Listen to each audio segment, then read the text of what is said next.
Assalamualaikum Pak Hanto. Waalaikumsalam, Bendang. Bagaimana kabarnya Bapak?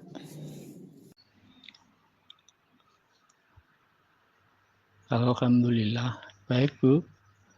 Ada apa Bu? Apa ada yang ingin disampaikan? Monggo, saya tunggu. Iya Pak Hanto, ini saya ada tugas pelatihan calon guru penggerak untuk wawancara dengan atasan terkait dengan praktik pengambilan keputusan. Apa bisa saya meminta waktu kepada Bapak sebagai narasumber tugas saya? Ya Bu, silakan jika ada yang bisa saya bantu, akan saya bantu. Monggo, kita tunggu.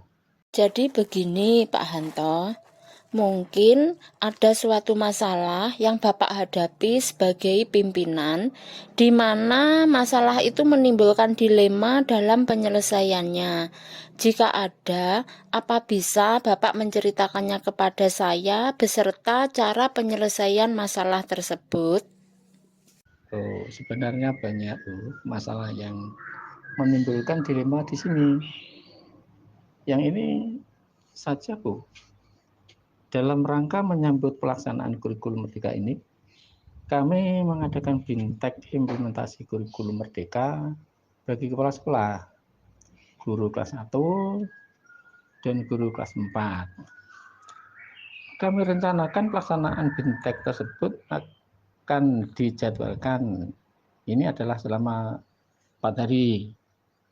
Sehingga mulai pukul 7.30 nanti sampai dengan pukul 15.30.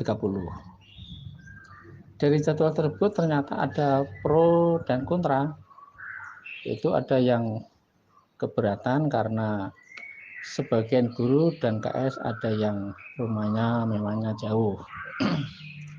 Dari lokasi pelaksanaan BIMTEK diantaranya ini sangat jauh dan bahkan ada yang rumahnya luar kota.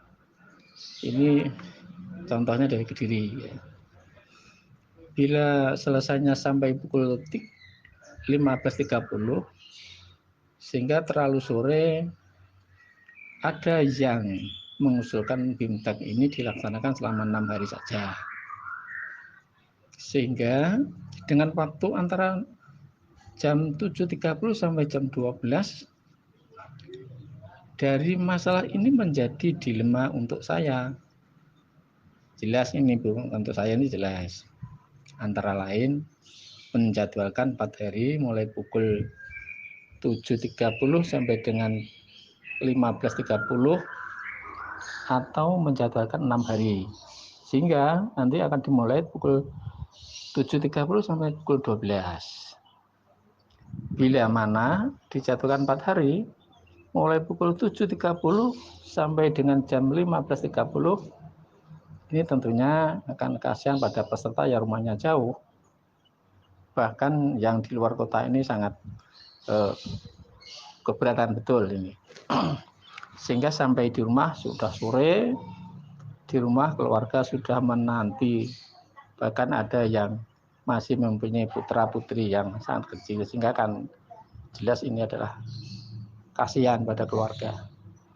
Sehingga bila mana ini disetujui, dijadwalkan 6 hari saja mulai pukul 7.30 sampai dengan pukul 12. Tentunya akan menambah biaya pelaksanaannya, konsumsi, akomodasi, dan lain-lain. Juga akan meninggalkan murid-murid di sekolah ini terlalu lama. Ini kendalanya. Moga Bu, masukan dari Bintang, moga bagaimana nih? Jadi itu ya kasus dilema yang Bapak alami. Dalam melaksanakan BIMTEK IKM, apakah harus melaksanakan yang 4 hari, mulai pukul 7.30 sampai dengan 15.30, atau memilih melaksanakan BIMTEK yang 6 hari, mulai pukul 7.30 sampai dengan 12. Lantas, keputusan apa yang Bapak ambil? bersama dengan pengawas, bersama juga K3S serta Ketua PGRI. Saat itu kami nanti memutuskan untuk menjadwalkan 4 hari, mulai pukul 7 sampai 7.30 ya, sampai dengan 15.30. Dengan alasan biaya tidak terlalu besar dan tidak akan meninggalkan murid di sekolah tersebut terlalu lama. Guru yang rumahnya jauh pun atau yang di luar kota diberikan pemahaman sehingga BIMTEK ini tidak melaksanakan setiap hari. Jadi dimohon untuk merelakan waktunya untuk keluarga berkurang juga demi untuk meningkatkan kompetensi sebagai pendidik. Wah, keputusan yang sangat solutif sekali Pak Hanto. Jadi begini Pak, dalam modul yang saya pelajari ada 2 jenis dilema, yaitu dilema etika yang merupakan dilema kebenaran lawan kebenaran dan bujukan moral yang merupakan kebenaran lawan kesalahan. Nah, kalau menurut Pak Hanto, bagaimana Bapak dapat mengidentifikasi situasi yang terjadi ini? Mana yang berupa dilema etika dan mana yang berupa bujukan moral? Bisa saja saya lihat dulu kasusnya. Bu Endang, jika kasus ini dampaknya di satu sisi benar dan pilihan keputusan yang lainnya dianggap salah, berarti itu kan termasuk bujukan moral, gitu. Tetapi jika dampaknya memang benar di satu sisi dan benar di sisi yang lainnya, kedua pilihan keputusan dianggap benar semua. Betul ya, benar semua. Jika dipastikan itu adalah dilema pula. Etika jadi kasus saya ini, kasus yang ini maksudnya ya, termasuk dilema etika kalau menurut saya ini Bu. Monggo pendapat Bu Indang bagaimana ini? Monggo. Jadi, kasus yang Bapak hadapi ini termasuk dilema etika. Begitu ya, Bapak. Apakah akan menjadwalkan BIMTEK selama 4 hari, mulai pukul 7.30 sampai dengan pukul 15.30, dengan konsekuensi mengurangi waktu guru tersebut untuk keluarganya, atau menjadwalkan BIMTEK selama 6 hari, mulai pukul 7.30 sampai dengan pukul 12, yang akan menambah biaya pelaksanaan dan akan lebih lama meninggalkan murid-muridnya di sekolah, di mana keduanya itu keputusan yang benar. Ya, betul sekali Bu Endang. Jadi menurut Bapak, selama ini bagaimana Pak Hanto menjalankan pengambilan keputusan, terutama untuk kasus-kasus dilema etika? Kepentingan yang sama-sama benar atau sama-sama mengandung nilai kebajikan? Kalau menurut saya, lebih memilih nilai-nilai kebijakan yang harus dijunjung tinggi. Itu Bu. Karena dengan menjunjung nilai kebijakan seperti keadaan atau keadilan, kejujuran, kemanusiaan, tanggung jawab, cinta dan kasih sayang, apalagi disiplin dan lain-lain, maka kebenaran itu sendiri akan mengikutinya. Begitu. Adakah langkah-langkah atau mungkin strategi seperti apa yang Bapak biasanya lakukan dalam menyelesaikan masalah dilema seperti ini? Untuk masalah ini, biasanya saya memerlukan beberapa tahapan. Di antaranya ini Bu, yang pertama saya menginformasikan masalah kepada orang berkepentingan dulu. Yang kedua, berdiskusi dengan kepala sekolah, pengawas, ketua K3 serta ketua PGRI. Terus yang ketiga, merefleksikannya itu nanti bagaimana kalau saya ada di posisi peserta BIMTEK tersebut. Hal yang seperti apa yang saya inginkan untuk saya ingin diperlakukan seperti apa. Itu. Kira-kira ada apa tidak hal-hal yang Pak Hanto anggap efektif dalam pengambilan keputusan pada kasus-kasus dilema etika? Apa ya Bu? Saya rasa semuanya akan efektif. Ini jika kita komunikasikan dengan baik-baik kepada semua pihak yang berkepentingan itu tentunya. Sehingga mereka tahu apa yang terjadi kepada kita. Dan kita tahu apa yang akan terjadi kepada mereka. Ini harus disampaikan dulu. Adakah yang menurut Pak Hanto merupakan tantangan dalam pengambilan keputusan pada kasus-kasus dilema etika? Tentang tantangannya yaitu jika tidak ada keterbukaan dari salah satu pihak. Jadi kasus-kasus dilema etika ini membutuhkan keterbukaan dari semua pihak dalam menyelesaikan masalah itu. Gitu. Jadi harus diselesaikan dulu. Apakah Bapak memiliki sebuah aturan atau jadwal tertentu dalam menyelesaikan sebuah kasus dilema etika? Maksudnya, apakah Bapak langsung menyelesaikan di tempat atau memiliki sebuah jadwal untuk menyelesaikannya? Atau memiliki prosedur tertentu untuk menyelesaikan kasus dilema itu? Kalau jadwal tertentu mungkin tidak ada, tetapi kalau prosedur jelas ada. Seperti kasus yang saya sampaikan tadi, saya memerlukan diskusi terlebih dahulu dengan pihak-pihak terkait dan juga mengkomunikasikan dengan yang bersangkutan. Langkah itu saya ambil untuk mencari solusi terbaik bagi semua pihak. Gitu.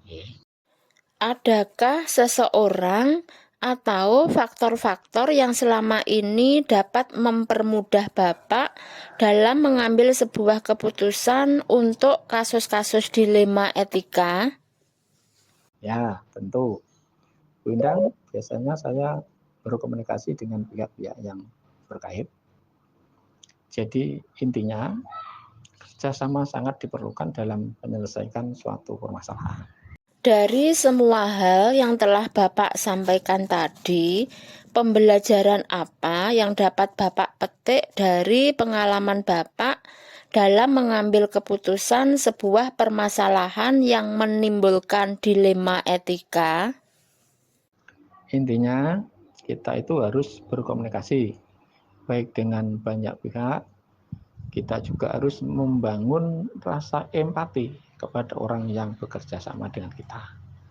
Dengan demikian, kerjasama kita utamakan dalam proses pengambilan keputusan yang keputusannya itu nanti pasti akan mengutamakan kepentingan bersama.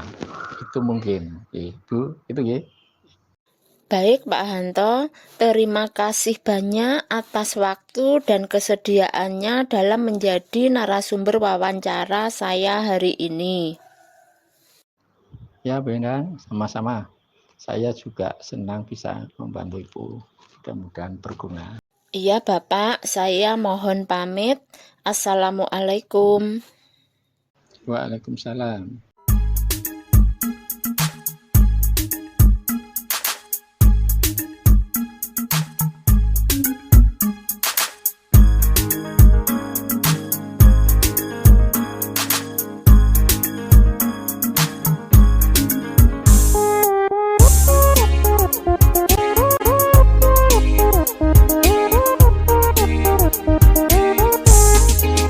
Kita semua anak-anak Indonesia.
Assalamualaikum Bapak. Waalaikumsalam, Bu Endang. Bagaimana kabarnya Pak Sigit? Alhamdulillah, baik Ibu.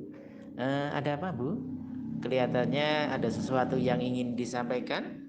Iya, ini Pak Sigit. Kebetulan saya ada tugas pelatihan calon guru penggerak untuk wawancara dengan atasan terkait dengan praktik pengambilan keputusan. Bolehkah saya mengajukan beberapa pertanyaan kepada Bapak? Oh iya, Bu, silahkan. Mungkin jika ada sesuatu yang bisa saya bantu, saya akan membantu, Bu. Jadi begini Pak Sigit, mungkin ada suatu masalah yang Bapak hadapi sebagai pemimpin, di mana masalah itu menimbulkan dilema dalam penyelesaiannya. Jika ada, apa bisa Bapak menceritakannya kepada saya beserta cara penyelesaian masalah tersebut? Oh iya, Bu, sebenarnya banyak masalah. Dan masalah itu akan menimbulkan sebuah dilema di sini. Yang ini saja, Bu.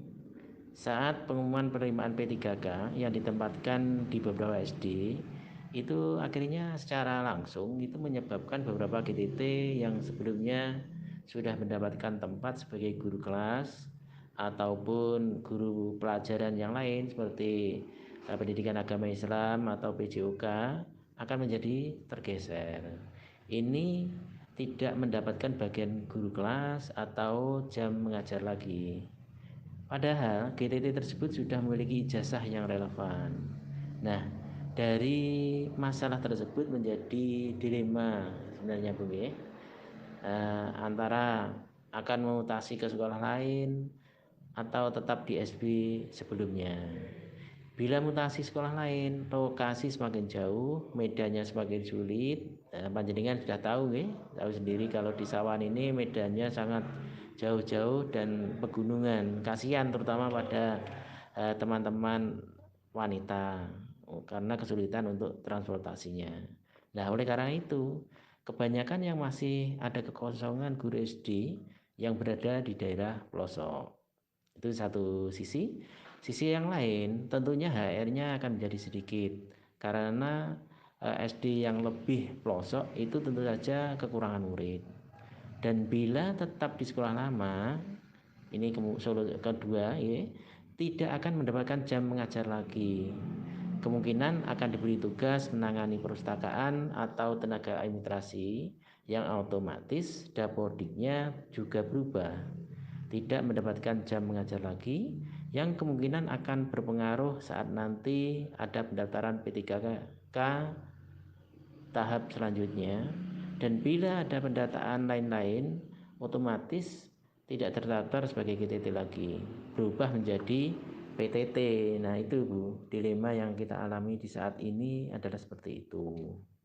Jadi itu kasus dilema yang Bapak alami antara memutasi GTT yang sudah tidak mendapatkan jam mengajar ke SD lain, padahal lokasinya semakin jauh dan mungkin medannya semakin sulit, serta honornya bisa saja berkurang, atau memutuskan GTT tersebut tetap di SD lama dengan konsekuensi di Dapodik tidak tercatat lagi sebagai GTT.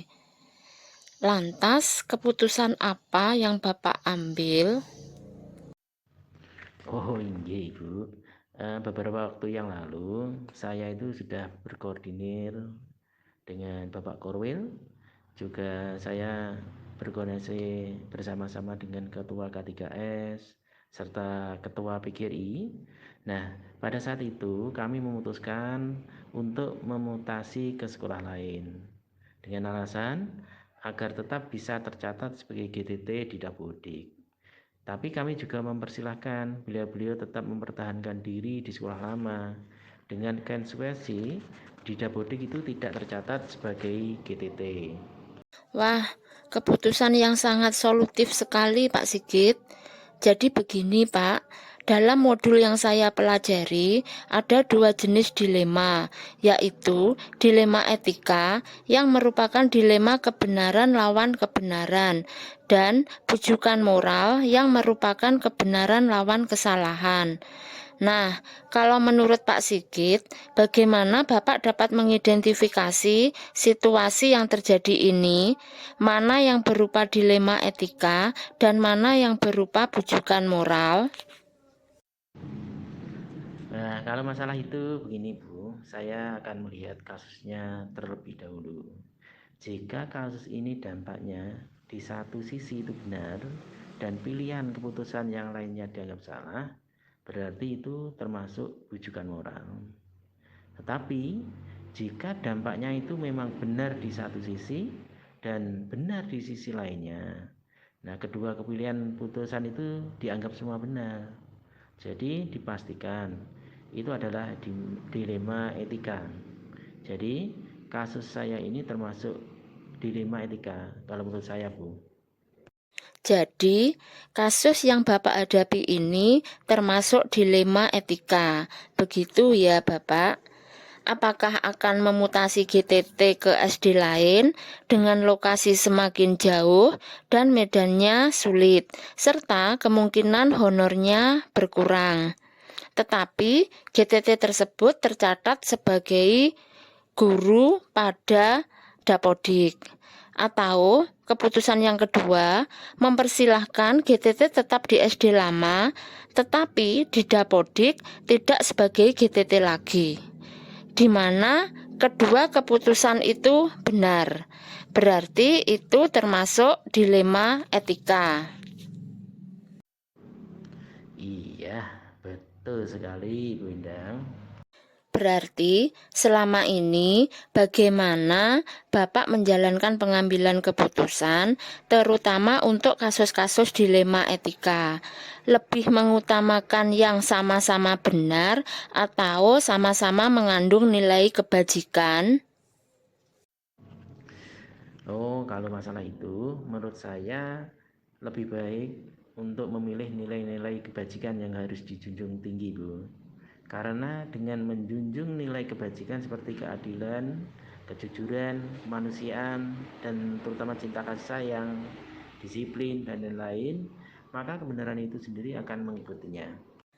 Adakah langkah-langkah atau mungkin strategi seperti apa yang Bapak biasanya lakukan dalam menyelesaikan masalah dilema seperti ini, Bapak?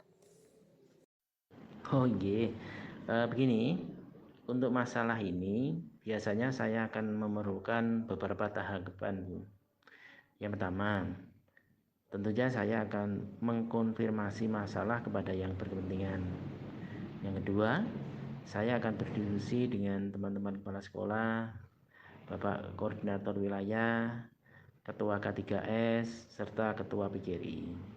Dan yang ketiga yang terpenting ini adalah untuk merefleksikannya.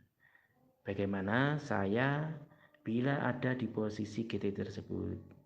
Hal seperti itu yang akan saya inginkan itu seperti apa, atau saya ingin diperlakukan seperti apa. Kira-kira ada apa tidak hal-hal yang Pak Sigit anggap efektif dalam pengambilan keputusan pada kasus-kasus dilema etika? Apa iya tuh Bu? Saya rasa semuanya akan efektif jika kita komunikasikan dengan baik kepada semua pihak yang berkepentingan. Itu kuncinya. Sehingga mereka tahu apa yang terjadi kepada kita dan kita tahu apa yang terjadi kepada mereka. Adakah yang menurut Pak Sigit merupakan tantangan dalam pengambilan keputusan pada kasus-kasus dilema etika? Tantangannya yaitu jika tidak adanya keterbukaan dari salah satu pihak. Jadi kasus-kasus dilema etika ini Bu, ini membutuhkan keterbukaan. Keterbukaan itu tidak hanya dari pengawas atau GTT yang tersebut, tapi dari semua pihak dalam menyelesaikan masalah itu. Apakah Bapak memiliki sebuah aturan atau jadwal tertentu dalam menyelesaikan sebuah kasus dilema etika? Maksudnya, apakah Bapak langsung menyelesaikan di tempat atau memiliki sebuah jadwal untuk menyelesaikannya? Atau memiliki prosedur tertentu untuk menyelesaikan kasus dilema itu? Kalau jadwal tertentu mungkin tidak ada, Bu. Tapi kalau prosedurnya sudah jelas ada, seperti kasus yang saya sampaikan tadi, saya memerlukan diskusi terlebih dahulu dengan pihak-pihak yang terkait dan tentunya mengkomunikasikan dengan yang bersangkutan. Nah, langkah itu saya ambil untuk mencari solusi terbaik bagi semua pihak. Adakah seseorang atau faktor-faktor yang selama ini dapat mempermudah Bapak dalam mengambil sebuah keputusan untuk kasus-kasus dilema etika? Iya, tentu Bu. Biasanya saya berkonsultasi dengan pihak-pihak terkait. Jadi intinya kerjasama sangat diperlukan dalam penyelesaian suatu masalah. Dari semua hal yang telah Bapak sampaikan tadi, pembelajaran apa yang dapat Bapak petik dari pengalaman Bapak dalam mengambil keputusan sebuah permasalahan yang menimbulkan dilema etika? Intinya kita itu harus selalu membangun jaringan komunikasi yang baik dengan banyak pihak. Kita juga harus membangun rasa empati kepada orang yang bekerja sama dengan kita ini, Bu. Dengan demikian, kerjasama yang kita utamakan dalam proses pengambilan keputusan itu sendiri. Yang keputusannya itu pasti akan mengutamakan kepentingan bersama. Itu mungkin seperti itu, Bu. Baik Pak Sigit, terima kasih banyak atas waktu dan kesediaannya dalam menjadi narasumber wawancara saya hari ini. Oh, inggih, Bu Endang, sama-sama. Saya juga senang bisa membantu Ibu. Iya Bapak, saya mohon pamit. Assalamualaikum. Waalaikumsalam warahmatullahi wabarakatuh.